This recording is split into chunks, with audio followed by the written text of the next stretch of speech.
Baik, saudara-saudari yang terkasih di dalam Tuhan kita Yesus Kristus, pada kesempatan sore hari ini kita akan sama-sama merenungkan kebenaran firman Tuhan. Namun sebelum itu, kita meminta pertolongan Tuhan, kita berdoa.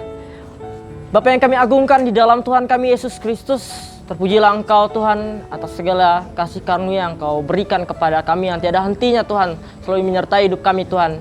Dan pada sore hari ini Tuhan, kami ingin merenungkan kebenaran firman Tuhan. Biarlah apa yang hamba sampaikan ini sesuai dan dengan kehendak-Mu sajalah Tuhan. Di dalam nama Tuhan Yesus kami berdoa dan mengucap syukur, kami siap dengar-dengaran. Amin. Baik, sekali lagi saudara-saudari yang terkasih dalam Tuhan kita Yesus Kristus, pada renungan kebenaran firman Tuhan kita pada sore hari ini, kita akan membahas tentang kepemimpinan atau leader. Kepemimpinan itu pada sore hari ini kita akan sedikit membahas dan mengupas tentang Yosua yang menggantikan Musa. Namun sebelum kita masuk lagi lebih dalam, sebelum kita lebih mengupas dasar ini, kita buka dulu kitab kita dari 1 Yosua ayat 1 sampai dengan ayat yang ke-9. Saya akan membacakan untuk kita sekalian dengan judul Perintah Tuhan kepada Yosua untuk merebut tanah Kanaan. Sesudah Musa hamba Tuhan itu mati, berfirmanlah Tuhan kepada Yosua bin Nun, abdi Musa itu, demikian: Hambaku Musa telah mati, sebab itu bersiaplah sekarang, seberangilah sungai Yordan ini. Engkau dan seluruh bangsa ini menuju negeri yang akan kuberikan kepada mereka, kepada orang Israel itu. Setiap tempat yang akan diinjak oleh telapak kakimu, kuberikan kepada kamu, seperti yang telah kujanjikan kepada Musa. Dari padang gurun dan gunung Libanon yang sebelah sana itu sampai ke sungai besar, yakni sungai Efrat, seluruh tanah orang Het sampai ke laut besar di sebelah matahari terbenam, semuanya itu akan menjadi daerahmu. Seorang pun tidak akan dapat bertahan menghadapi engkau seumur hidupmu, seperti aku menyertai Musa. Demikianlah aku akan menyertai engkau. Aku tidak akan membiarkan engkau dan tidak akan meninggalkan engkau. Kuatkan dan teguhkanlah hatimu, sebab engkaulah yang akan memimpin bangsa ini memiliki negeri yang kujanjikan dengan bersumpah kepada nenek moyang mereka untuk diberikan kepada mereka. Hanya kuatkan dan teguhkanlah hatimu dengan sungguh-sungguh. Bertindaklah hati-hati sesuai dengan seluruh hukum yang telah diperintahkan kepadamu oleh hambaku Musa. Janganlah menyimpang ke kanan atau ke kiri, supaya engkau beruntung kemanapun engkau pergi. Janganlah engkau lupa memperkatakan kitab Taurat ini, tetapi renungkanlah itu siang dan malam, supaya engkau bertindak hati-hati sesuai dengan segala yang tertulis di dalamnya. Sebab dengan demikian perjalananmu akan berhasil dan engkau akan beruntung. Bukankah telah kuperintahkan kepadamu? Kuatkan dan teguhkanlah hatimu, janganlah kecut dan tawar hatimu. Sebab Tuhan Allahmu menyertai engkau kemanapun engkau pergi. Sekali lagi saudara-saudari yang terkasih di dalam Tuhan kita Yesus Kristus, tema kita pada sore hari ini sedikit asik, yaitu kita melihat juga dari Yosua ini, bagaimana Yosua memimpin gitu, kepemimpinan yang baru yang dipegang oleh Yosua, di mana ia sendiri terpimpin oleh Allah itu sendiri. Nah, namun sebelum kita masuk, kita melihat dulu siapa Yosua ini. Kalau kita membahas ini tapi kita nggak tahu siapa orangnya, siapa si dia ini, kita nggak akan dapat endingnya kayak gimana, pemahamannya lebih jelas. Jadi kita harus membahas dulu siapa Yosua ini. Yosua adalah abdi Musa, yang dimana sebelum ia menjadi pemimpin yang menggantikan Musa, dia bertindak sesuai perintah oleh Musa itu. Namun ketika Musa tidak ada, Yosua lah yang diperintahkan untuk mengganti Musa, untuk memimpin bangsa Israel ini ke tanah yang dijanjikan oleh Allah. Nah, nama Yosua ini dalam artian bahasa Ibrani ya adalah keselamatan. Nah, kalau kita melihat peran dari seorang Yosua ini, pengalaman yang ia miliki sudah bisa dikatakan lebih dari cukup. Kenapa? Karena ia pada saat sebelum menjadi pemimpin, ia bertindak menjadi pelayan Musa, di mana apapun yang ia lakukan semua dilakukan dengan apa yang si Musa perintahkan. Nah, jadi kalau untuk memimpin bangsa Israel itu mungkin seorang Yosua sudah sedikit mengerti atau cukup lebih mengerti tentang bangsa ini. Dan pada saat Musa itu tidak ada lagi, maka Yosua lah yang menggantikan Musa.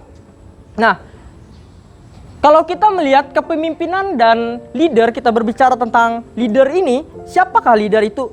Leader ini adalah pemimpin yang dimana dia yang akan menggantikan. Nah, si Yosua ini lagi yang menggantikan Musa itu untuk memimpin bangsa Israel ini. Nah, kalau berbicara tentang kepemimpinan, pemimpin biasa merupakan peran bagi setiap orang, dan untuk menjadi pemimpin sendiri atau menjadi leader sendiri membutuhkan kesiapan yang benar-benar matang. Karena sangat konyol kalau kita memimpin suatu anggota, suatu kelompok, tapi kita tidak memiliki kesiapan, tidak mempunyai senjata untuk kita berperang. Itu sangat konyol. Nah, menjadi pemimpin itu tidak mudah. Terutama menjadi pemimpin di lingkup sekitar kita yang lebih besar. Itu sangat tidak mudah. Kenapa? Karena kita akan menjadi teladan bagi orang-orang di sekitar kita. Nah, melalui Yosua ini kita juga akan melihat bagaimana cara-caranya, bagaimana menjadi pemimpin yang berkenan kepada Allah itu sendiri. Dan untuk menjadi pemimpin dari dasar yang telah kita baca itu dari kitab Yosua tadi, maka terdapat 3 poin yang akan kita bahas di sini lebih dalam. Yaitu poin pertama yang kita dapat adalah percaya kepada janji Tuhan. Percaya kepada janji Tuhan adalah sifat kehidupan mutlak seorang Kristen, yang dimana memiliki iman yang tulus. Mana? Kalau seorang pemimpin mau berkenan kepada Allah, tetapi dia sendiri nggak tahu Allah, yang nggak berkenan, nggak hidup di dalam Allah, ya bagaimana dia mau percaya kepada janji Tuhan? Bagaimana pemimpin itu mau dikatakan pemimpin yang berkenan kalau dia tidak percaya? Sangat kekonyolan yang akan terjadi gitu. Mau jadi pemimpin berkenan, tetapi dia sendiri tidak percaya kepada janji Tuhan. Nah, percaya kepada janji Tuhan adalah hidup di dalam Kristus. Untuk orang-orang Kristen pada saat ini, percaya kepada janji Tuhan kita adalah hidup di dalam Kristus. Hidup di dalam Kristus, bahkan kita sendiri dituntut untuk hidup di dalam firman-Nya, melakukan segala firman-Nya hari lepas hari. Dan kita juga bisa ngambil, kita juga akan membuka hati kita, bukan cuma sekedar hidup, tetapi kita membuka hati kita, merelakan firman itu benar-benar hidup dalam diri kita. Dan untuk menjadi pemimpin yang berkenan kepada Allah, kita percaya kepada janjinya, percaya di dalam firman-Nya, itu bukan cuma keluar dari mulut, tetapi benar-benar tulus di dalam hati. Dan kita buka juga Yohanes 15 ayat 7. Yohanes 15 ayat yang ke-7. Jikalau kamu tinggal di dalam aku dan firman-Ku tinggal di dalam kamu, mintalah apa saja yang kamu kehendaki dan kamu akan menerimanya. Saudara-saudari yang terkasih di dalam Tuhan kita Yesus Kristus, tentu kalau kita mau percaya kepada janji Tuhan, bagaimana kita mau percaya kepada janji Tuhan kalau kita sendiri belum hidup di dalam Tuhan? Bagaimana kita bisa menjadi pemimpin yang berkenan kepada Tuhan kalau kita sendiri gak meyakini bahwa Tuhan itu benar-benar ada di dalam diri kita? Percaya kepada janji Tuhan juga membuat seorang lebih berani. Artinya ada suatu keyakinan yang tidak ada lagi keraguan. Suatu keyakinan yang membuat kita tidak ada keraguan.